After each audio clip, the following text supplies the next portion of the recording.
সকালে পুত্র সন্তানের মা হয়ে নিজের ফেসবুক ওয়ালে স্ট্যাটাস দিয়েছিলেন মাহবুবা নাজমিন। স্ট্যাটাসে উচ্ছ্বাস জানিয়ে লিখেছিলেন, আলহামদুলিল্লাহ, পুত্র সন্তানের মা হলাম।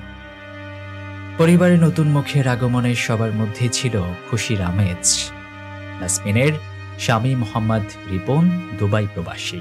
সেখানে বসে তিনিও সন্তান জন্মের আনন্দের সামিল হয়েছিলেন। ফেসবুকে দোয়া কামনা করে স্ট্যাটাসও দিয়েছিলেন তিনি। কিন্তু এই আনন্দ দীর্ঘস্থায়ী হল না। রাতে শারীরিক অবস্থার অবনতি হয় নাজমিনের। এক পর্যায়ে হাসপাতালে মৃত্যুর কোলে ঢলে পড়েন তিনি।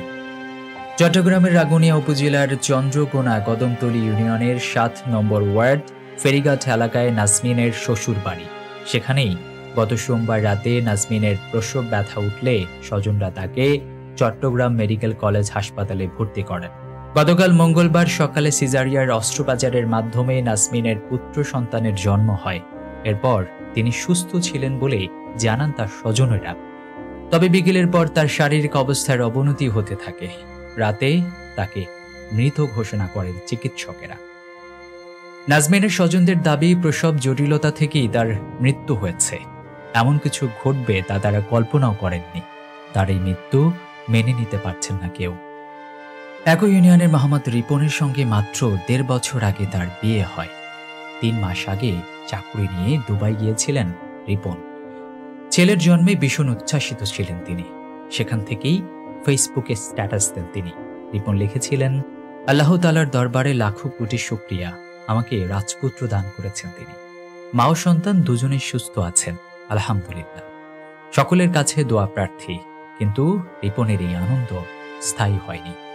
স্ত্রীকে দাফন করতে দেশে আসবেন তিনি, দেখবেন তার শিশু পুত্রকেও। তবে সেই দেখায় আর আনন্দ থাকবে না। সামাজিক যোগাযোগ মাধ্যমে এই ঘটনায় অনেকেই শোক প্রকাশ করেছেন। অনেকে লিখেছেন, মা এমনই হয়, সকালে ছেলেকে দুনিয়ার আলো দেখিয়েছে, রাতে মা শেষ নিঃশ্বাস ত্যাগ করল। তবে এও প্রশ্ন উঠেছে, চিকিৎসাজনিত কোনো জটিলতা হয়েছিল কিনা। কারণ অনেক সময় দেখা যায় সিজারের পরবর্তী সময় মা সুস্থ থাকেন, কিন্তু তার কিছুদিন পরেই হঠাৎ করে মারা যান। অনেকেই বলছেন মূত্রনালী কাটা পড়লেও এমনটা হতে পারে। তবে সেটা শুধুমাত্রই ধারণা।